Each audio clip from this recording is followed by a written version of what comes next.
What's up, guys? Eli here, back for another new stuff video. We're gonna do vinyl and cassette tapes today. I have some CDs that I'll show another time.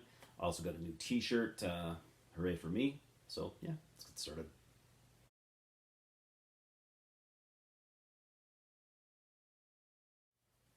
I got this Dark Throne Under a Funeral Moon T-shirt. I had an Amazon gift card for Christmas. So I've been wanting another Darkthrone shirt for a long time. My Transylvanian Hunger shirt is old as hell, and it's literally just starting to fall apart. So I almost wanted to order that shirt again because I love Transylvanian Hunger, probably my favorite album from them, and I just love the shirt that I have. So I'm like, let's try something different. Moving on to the vinyl now. Uriah Heep, Firefly. This is the 10th full-length album from Uriah Heep. They've been active since 1969, and they are somehow still going to this day and playing, from what I've heard, playing really good shows, making pretty decent music. Some of their newer stuff, it's actually really good.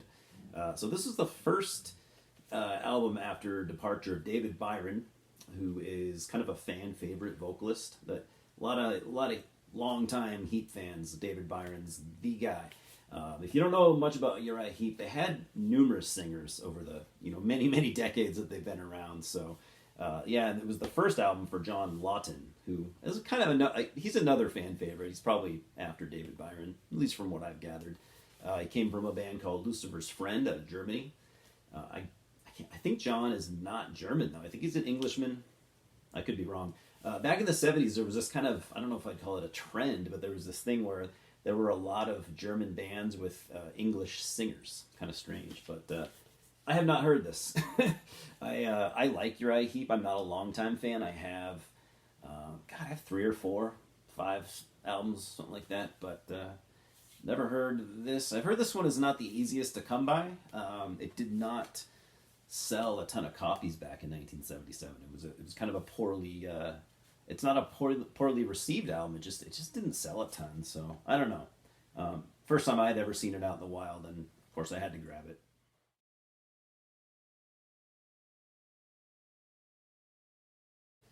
Then from 1996, Fleshcrawl, Blood Soul. This was their third album. They were a German death metal band. They're actually still going. This is I've heard most of their stuff. This is maybe the only full-length album I've never heard. So as you can see, it's a cool picture disc.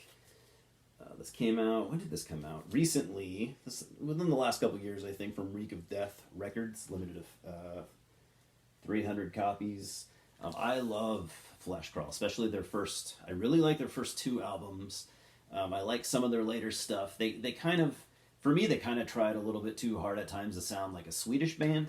And it's not like I don't like the Swedish death metal sound. It's not my favorite, and I don't personally need a ton of bands playing that style. But Fleshcrawl were great. It's it being their third album, I'm sure it's still really good. Like I said, some of their later stuff is good too. So some people prefer this. This is a favorite of many. Most people probably prefer the first album. I probably do too, but their second album is goddamn amazing as well. I need to get a copy of that. But yeah. Fleshcrawl, Blood Soul, amazing looking picture disc. I had to have it, of course.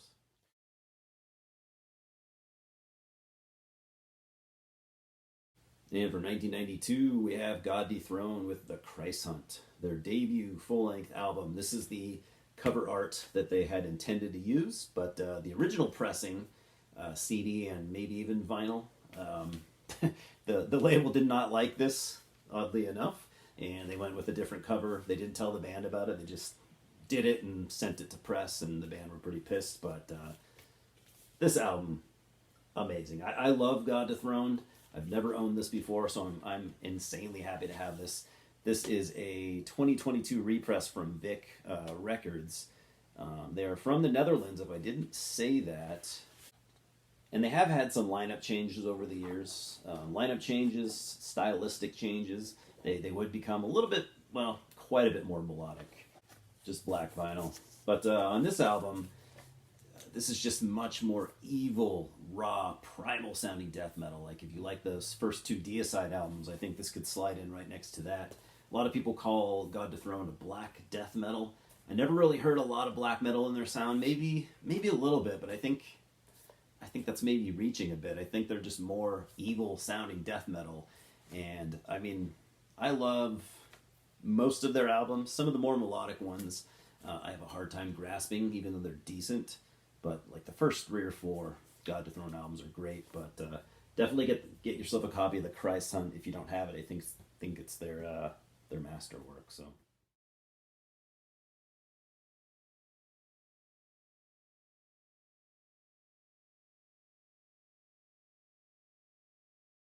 Hear Vader, I guess we'll call it Hear Vader. With I won't pronounce the the name of the demo. So this is their first demo. This came out in 2008. They formed in 2002, and this came out on Haydn's Heart Records, a very well-known label out of the Netherlands as well. Haven't heard this. Thought it looked cool. Thought I'd give it a shot.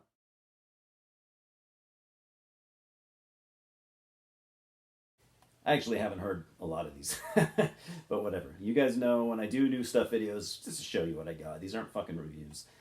If I listen to this stuff at a later point and decide I want to talk about it, I'll come back and talk about it. But Hippomony, I don't know if you how you pronounce that, but formed in 2007. This is their debut demo from 2008.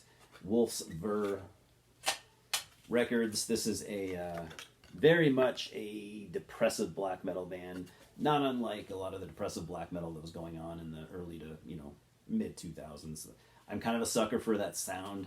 I know a lot of it sucks, but most of it is pretty cool to me. At least the better bands. I probably like some of the lesser bands too, but I've heard good things about this, in depressive black metal circles, and thought I'd grab it for cheap.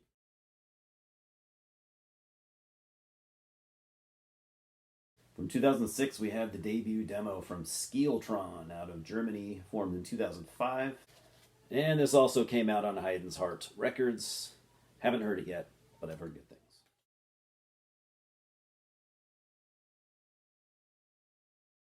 From 2005, we have the Soul demo from Vanen. Depressive black metal out of Lebanon, formed in 2002. Black Hypnosis. Two guys. This came out on Toda Strebe Records, and it's some more depressive black metal. I've listened to this one a couple times. I actually think it's pretty strong, but then again, I'm a fan of the style. If you're not a fan of the style, this is probably not going to persuade you to become a fan of the style, but for what it is, it's well done, and I dig it quite a bit.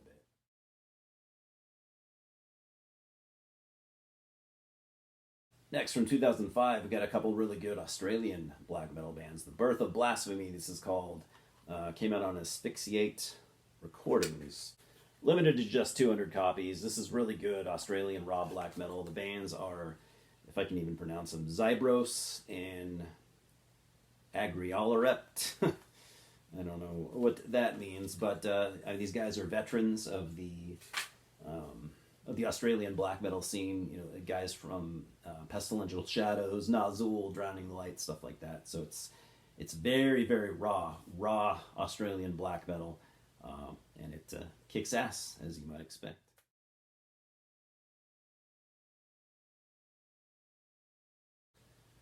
And from 2004, you have a three-way split between Deep Vein, Bloody Sign, and Oppressor. I don't remember what label this came out on, and it does not say in the J card Nihilistic Holocaust. Okay, of course it does. So I bought this for the Bloody Sign side. Bloody Sign were they became, what did they became, was it called Chaos Echoes? Something like that. They became a different band, but Bloody Sign were like a very unique kind of technical black death metal from France. Of course they'd be from France. France in the early mid 2000s were just killing it with that, anything they were doing in the black or death metal world, that they just kind of had their own sound. They're just very dissonant, technical, disorienting, whether it be a Deathspell Omega or Bloody Sign or got a number of other bands. Deep Vein are a death metal band from France, also never heard them. Oppression are a Swedish death metal band, also never heard them. So I know the Bloody Sign side's going to be good. Hopefully the other bands are decent. Limited to, it doesn't say. It's one of those limited copies, but it doesn't say to what. It just says, your your copy number, which usually that just means the labels, they're just going to dub tapes as they sell. That way they can just sell as many. They can sell as many as they want or as few as, people order. Kind of a smart idea, I guess. That way they're not, sitting on hundreds of unsold copies, because you never know.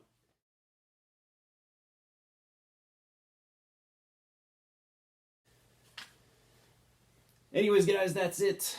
Check out my, if you want, anyways, check out my chapter 1 or part 1, whatever I'm going to call it, of my Australian underground metal retrospective. That should already be uploaded at the time of this video. I put a lot of work into it, but it was it was definitely a passion project. I've already said this many times that Australia is one of my favorite countries for metal. So if you liked that first video, I'm going to do at least 2. Maybe 3. There's going to be at least 2 parts, but there might be a 3rd. Yeah, I had a lot of fun doing it, and I spent a lot of time on it. I think personally, I'm not a master of my craft when it comes to this YouTube thing, but I think it's my best video. I think it's the end result. I think is the best thing I've done. So let me know what you think, if you agree or if you don't. Other than that, I'm going to take off. Louis is glaring at me in the background, but he does say hello. And as always, thanks for stopping by. Fucking cheers, guys.